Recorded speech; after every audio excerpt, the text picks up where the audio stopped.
Hey everyone, and welcome back to the deep dive. Today we are going to be looking at a pretty interesting executive order. Oh, yeah? Yeah, it's Executive Order 14205, Okay. signed on February 7th, 2025, and it establishes the White House Faith Office. So if you are involved with faith-based organizations or really interested in kind of the intersection of government and religion, Uh-huh. this deep dive is definitely for you. Yeah, this is a big one. I think a lot of people are going to be interested to see what happens with this. It could be a real shift in the way things are done. Yeah, and as always, we are going to be examining this executive order through the lens of the actual text of the order itself, Right. which you can find in the Federal Register. So let's dive right in. What exactly is the White House Faith Office? Well, it's replacing the older White House Office of Faith-Based and Community Initiatives, Okay. which was established back in 2001.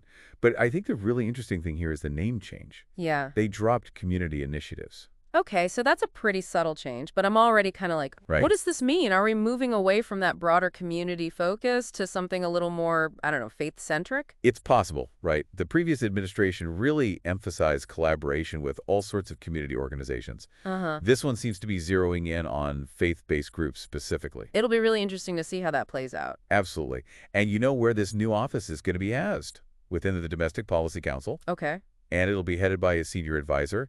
So it's positioned to really have a direct impact on policy. Let's get into the purpose then. What does the executive order actually say this office is for? Okay, so some pretty strong language in here. They talk about empowering faith-based entities to serve families and communities, Okay. and they really stress the need for a level playing field when it comes to these organizations seeking federal funding. Hmm.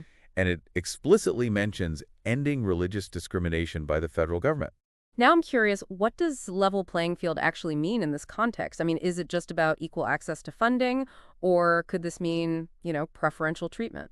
It's a good question, and it's one that could be interpreted in a lot of different ways. Are they talking about addressing historical disparities in funding, or could this unintentionally create new imbalances? And how will this impact secular organizations that are doing similar work? Will they be left behind? I mean, these are some pretty big questions. Big questions. We'll have to see how this level playing field idea actually translates into policy and funding decisions. For sure. Now, the executive order goes on to outline 11 specific functions of the White House Faith Office. Oh, wow. It's a pretty comprehensive list, but let's maybe highlight a few of the key ones. Okay. For example, consulting with diverse faith and community leaders, so on a lot of different issues. That's key, right? If they want to really understand what's going on in different communities, they need to talk to a wide range of faith leaders, not just those who agree with them. Yeah, because if it's only a narrow segment of religious leaders, that doesn't really represent the diversity of faith in the U.S. Exactly.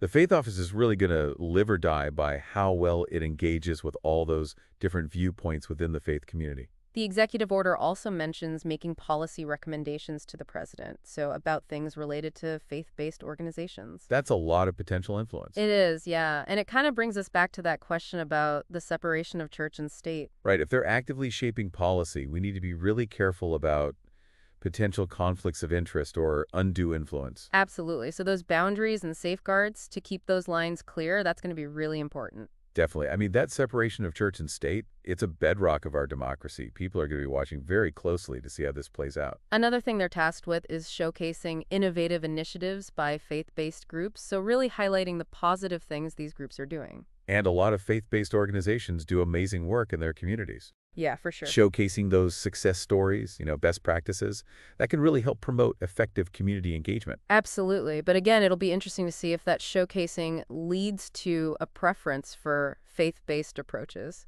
at the expense of secular ones. Right. It all comes back to balance. Yeah. Now, this next one really stood out to me. It says they'll be promoting training. Training. Yeah, for faith-based organizations to help them access grants. What do you think about that? Well, on the one hand, it's great to make sure they have the know-how to get those funds, Uh-huh. but it also raises questions about fairness. Will secular organizations get the same opportunities? And how do we make sure the money's being used responsibly, within the rules? Yeah, equipping them to get the funding is one thing, but we need to make sure there's no favoritism involved. Absolutely. The devil is in the details, as they say. So I think we've covered a lot of ground already with this White House Faith Office. We've talked about the background, the name change, the purpose, and some of those key functions. And we've raised some really important questions about how this all might shake out. Right, those questions about the separation of church and state, that level playing field concept, and making sure there are safeguards against discrimination. It's going to be a fascinating thing to watch unfold. It is. We've only just scratched the surface here. Oh, yeah. Yeah, after a quick break, we're going to get into the structure of the faith office, how it fits into the larger government, and some of the bigger implications of this executive order. Looking forward to it. So how's this faith office actually going to work within the larger government? Right. It's not just going to be off doing its own thing. Right. And the executive order actually talks about how it will collaborate Okay. and report to the rest of the government. So one thing that stood out was this idea of centers for faith. Centers for Faith. Yeah, within the different government agencies, like some departments already have them. Uh-huh. And for those that don't, they have to appoint a faith liaison within 90 days. So basically like a point person for faith issues in every agency. Pretty much, yeah. So it'll be a pretty big network. What do you think about that structure? I mean, on paper, it looks like it could really help the faith office do its job, Yeah. having those contacts in every department. But I don't know, it also seems like it could get messy. Yeah, like what if those faith liaisons aren't really clear on what they're supposed to be doing? Right. Or what if they start pushing for things that clash with other departments? Yeah, you could have the faith liaison in education pushing for something that goes against what Health and Human Services wants. Exactly. It could be a real headache. And you know what else I'm wondering? What's that? Resources.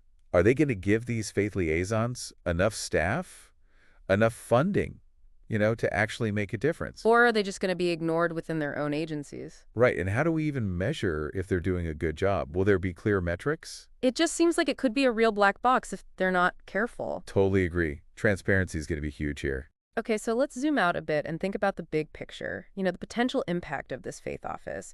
How might this change the relationship between church and state in the U.S.? That's the million-dollar question, right? It is. I mean, people who are worried about this new office might say it's too much government involvement in religion, blurring those lines. Right. Well, supporters would probably say it's just acknowledging how important faith is to a lot of Americans Uh-huh. and giving them a voice in policy discussions. It's a tough balance. It is. And, any sense that the government is playing favorites with certain religions, that could be really divisive. Absolutely. So what about the practical stuff? Will we see more funding for faith-based social services? It's possible, yeah. And if so, how do we make sure that money is used fairly, without forcing religious beliefs on the people they're helping? That's a huge concern. You can't just throw money at the problem and expect everything to be okay. And what about all the secular nonprofits doing similar work? Are they going to get squeezed out? It's complicated. We have to look at all sides of this. We're definitely raising more questions than we're answering here. That's how it goes sometimes. That's what a deep dive is all about, though, right? Exactly. Exploring new territory. And trying to make sense of it all. We'll all be figuring this out together as it unfolds. Now, let's talk about some of the specific things a faith office is supposed to do. Okay. Like working with the Attorney General to address religious liberty concerns. That's a big one for conservative religious groups. A lot of them feel like their freedom is under attack. It's right there in the executive order. The faith office is supposed to find ways to reduce those burdens on the free exercise of religion. What do you make of that? Well, it shows this administration wants to address those concerns. Uh-huh. But figuring out what actually qualifies as a burden on religious freedom, Right. that can be really tricky. And then you have to balance that with the rights of people who don't share those beliefs. It's a minefield. Totally. And this is definitely something everyone's going to be watching closely. Yeah, people who want strong separation of church and state are going to be looking for any overreach. Uh-huh. And people who feel like religious freedom is threatened are going to be expecting the faith office to really go to bat for them. It's a tough spot. They'll need to tread carefully. Yeah, for sure. So how do you think they're going to approach this? Will they focus on legal cases, legislation, public education? Who knows? It'll be fascinating to see what they do. For sure. Now, one thing that I thought was a good sign is that they have to do an annual report. An annual report. Yeah, on everything they've been doing. So that's good for transparency, right? Definitely. Congress and the public can see what they're up to. And hopefully that report will give us some insight into how they're dealing with all these religious freedom issues. Yeah, like what are their priorities? How are they measuring success? Are they being open about who they're talking to? We'll have to wait and see. Now let's talk about their relationship with the president. The executive order says they'll have regular and direct access to the president. What does that tell you? It tells me the president wants their input Yeah. on all these faith-related things, and it gives them a lot of clout within the administration. Yeah. It seems like the president sees this faith office as a key part of his agenda. It does. So the question is, how much influence will they actually have? And will they be giving the president unbiased advice? Or just telling him what he wants to hear? Good question. This is where the media, Congress, everyone really needs to keep a close eye on things. Right. make sure there's no funny business going on. Absolutely. We can't let our guard down when it comes to mixing religion and government. Okay, so we're starting to get a better sense of this faith office, how it's structured, how it might work, but we're not done yet. We still need to talk about some of the broader impacts of this executive order. Right, the big pickish stuff. Exactly. Okay, so we've really gone deep, haven't we, into this White House faith office. We have. It's a lot to unpack. It is. So for our listeners, let's maybe try to sum up what we've learned. What are the big takeaways here? Well, I think it's pretty clear this administration wants to work with faith-based organizations. Yeah. They want those groups to have a seat at the table when it comes to policy. And it's not just about listening to them. It seems like they want them to help shape policy. Right, and to tackle those religious liberty concerns that we talked about. But of course, doing that raises all sorts of questions, like that whole level playing field idea. What does that even mean in practice? Yeah, will it actually level the playing field?